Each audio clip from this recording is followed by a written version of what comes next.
అగ్నిహోత్రాన్ని చూస్తున్నారంటే అందులోంచి ఒక పురుషాకారం కనిపిస్తుంది, ఒక ఒక ఆకారం, ఒక మానవ ఆకారం. అదేంటంటే కాషాయం కట్టుకొని ఉంటుంది. ఆ శరీరం అలా కూర్చున్న శరీరం అలా అలా అలా అలా అలా పెరిగిపోయి ఆ గుహ అంతా కూడా ఆక్యుపై చేసేస్తుంది. చేసేస్తే అసలు ఇక ఆ కళ్ళు, ముక్కు, నోరు అవి చూస్తూ ఆ గెడ్డం అవి ఆవిడ అలా ఉడిపోతుంది అనమాట.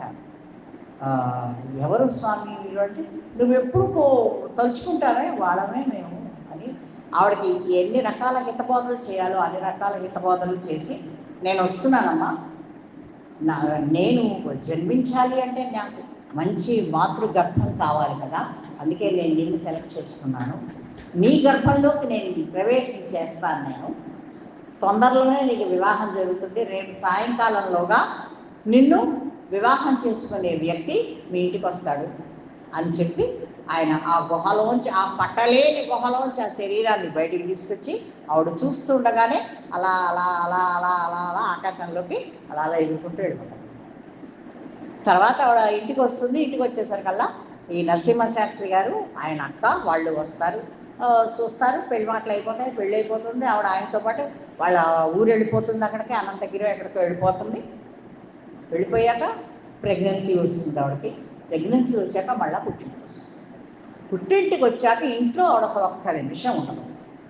తెల్లారి వేస్తూనే ఉంటే సంగమేశ్వరాలయంలో ఉంటుంది, లేకపోతే అలా అడవిలో అలా తిరుగుతూ ఆ బ్రహ్మకొండం దగ్గరికి వెళ్ళిపోతుంది. ఆ బ్రహ్మకొండం దగ్గరికి వెళ్ళిపోయి ఆ వేళ నెలలు అయిపోయాయండి ఆవిడకి. 9 నెలలు కూడా నిండిపోయాయి.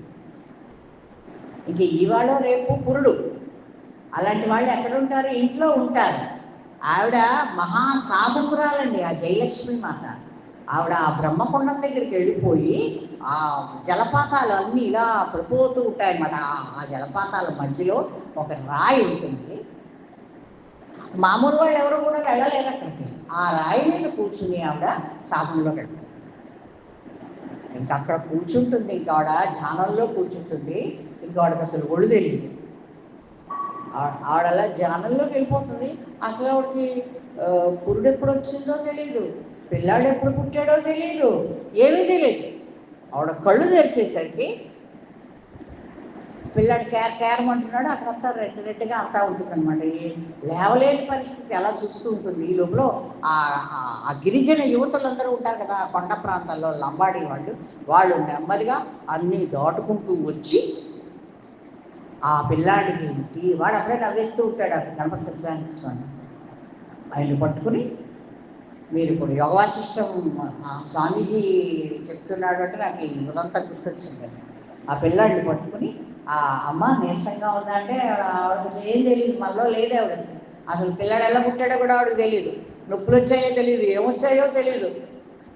వాళ్ళ గిరిజనులు ఏం చేస్తారంటే ఆవిడ బట్టలన్నీ తడిసిపోయి ఉంటాయి, బాలింతరాలు బట్టలన్నీ తడి ముద్దలైపోయి ఉంటాయి. ఒక నొలక మంచం తీసుకొచ్చి తల్లిని పిల్లాడిని కూడా అందులో కూర్చోబెట్టి అందరూ సాయం బట్టి ఆ జలపాతాలలోంచి, ఆ నీళ్ళల్లోంచి ఆవిడ బయటికి లాక్కొస్తారు. లోపల తల్లి లబో దిబ్బోమంటూ వస్తుంది సావిత్రమ్మ. ఎక్కడున్నావి, ఏమిటే ఏమిటే అంటే ఎవడేం మాట్లాడు. అప్పుడు ఇంటికి తీసుకెళ్ళి బట్టలన్నీ మార్చి పడుకోబెట్టి అడిగితే, నాకేం తెలుసమ్మా, అదంతా గురువుల సంకల్పం.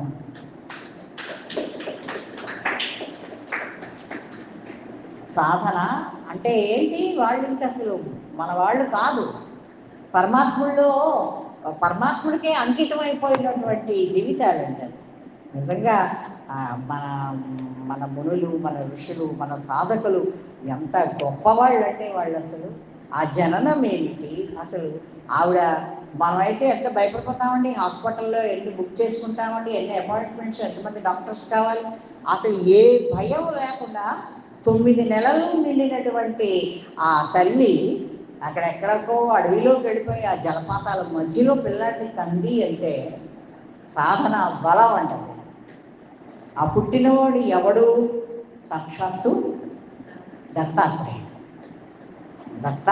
ఆవిడకి ఆవేళ ఆ కొండ గుహలో కనపడి ఆవిడకి అన్నీ చెప్పింది ఎవరంటే దత్తుడు.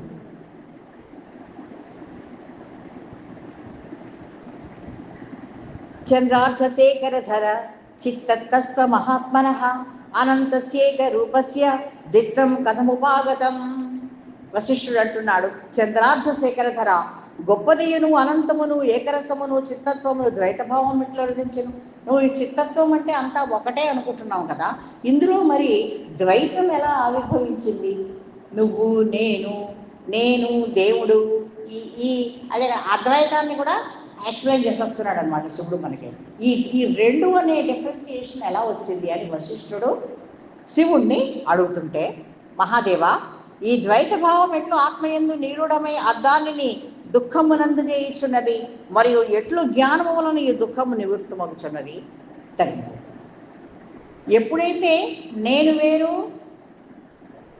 పరమాత్మ వేరు అనుకుంటామో అప్పుడే కదా మనకి దుఃఖం కలుగుతుంది.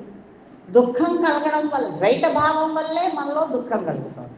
ఏం కాదు, అంతా ఒకటే, కుటుంబం అంతా ఒకటే, మనందరము ఒకటే, నీకు వచ్చినా ఒకటే నాకు వచ్చినా ఒకటే అనుకున్న రోజుని మనకి దుఃఖం ఉండదుగా. లేదు, నీకు గవర్నమెంట్ ఉద్యోగం వచ్చింది, నాకు ఏ ఉద్యోగం రాలేదు, బాధ. ఆ డిఫరెన్స్ వల్లే కదా నాలో ఆ దుఃఖం వస్తుంది.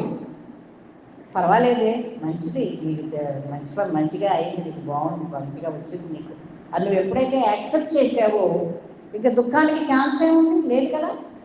సో ఆ ద్వైత భావం ఈ చిత్తంలో ఎలా ప్రవేశించింది మహాత్మా అని వశిష్ఠుడు అడుగుతున్నాడు. సర్వశక్తియు సన్మాత్రము అవు ఈ బ్రహ్మం ఒక్కటియే వెలియునప్పుడు ద్వైతాద్వైత విభాగములు ఏమీ లేవు. అలాంటి ద్వైతం అద్వైతం ఇలాంటి ద్వైతాద్వైత విభాగాలు అయితే లేవు వశిష్ఠ.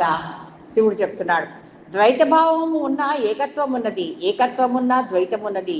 ఈ రెండును కూడా చిన్మాత్రమగు బ్రహ్మము పట్ల అసత్యములు. ఇక్కడ ద్వైతము లేదు, అద్వైతము లేదు. నువ్వు అసలు అలా ఆలోచన చెయ్యకు. అది రెండా, ఇది ఒకటా, అలా కూడా నువ్వు ఆలోచన చెయ్యకు. ఎప్పుడైతే నువ్వు అలా ఏకత్వంలో ద్వైతం ఉంది, ఒకటి అని ఎప్పుడైతే అన్నావో న్యాచురల్గానే నువ్వు రెండోది ఏంటి అని అడుగుతావు. అంతా ఈ రెండు కూడా చిన్మాత్రమగు బ్రహ్మము పట్ల అసత్యములు. ద్వైతం అద్వైతం రెండు కూడా పరమాత్ముడి పట్ల అవి రెండు కూడా అసత్యాలే, అవి సత్యం కాదు. ఉన్నదంతా ఒకటే, రెండోది అనేది లేదు అనుకున్నా కూడా డౌటే. ఏకత్వమే లేకున్నా ద్వైతాద్వైతములు రెండు అసిద్ధమగులను. ఒకటి లేకున్నా రెండు అను గణనయే ఉండజాలదు. రెండు అను భావము కూడా ఒకటి అను భావం నుండే కలుగుతోంది. కాబట్టి వాస్తవానికి లోక వ్యవహార సిద్ధికై ఇట్లి ద్వివిధ భేదం అనర్పబడినను పరమార్థ వస్తువును ఈ ద్వైత జగత్తు ఉండుట అసంభవము కాదు. బీజం ఒక్కటే అయ్యను, అయ్యిది వృక్ష శాఖ పత్ర పుష్ప ఫల పల్లవాది భావములు వ్యవహరింపబడటలేదా? నా ద్వైతం అద్వైతం అంటూ నువ్వు ఇన్ని పాయింట్లు చెప్తున్నావు. ఉన్నది ఒకటే బీజం. ఆ బీజం మొలకెత్తింది, వృక్షమైంది, దానికి కొమ్మలు రెమ్మలు పళ్ళు పుష్పాలు ఫలాలు అన్నీ వచ్చాయి. ఇప్పుడు చెప్పు, అన్ని పళ్ళు వచ్చాయి కదా, అది ద్వైతమా అద్వైతమా? లెక్కెట్టుకుంటే ద్వైతమే. 200 కాయలు కాసిందండి మా చెట్టు అని చెప్తున్నారు.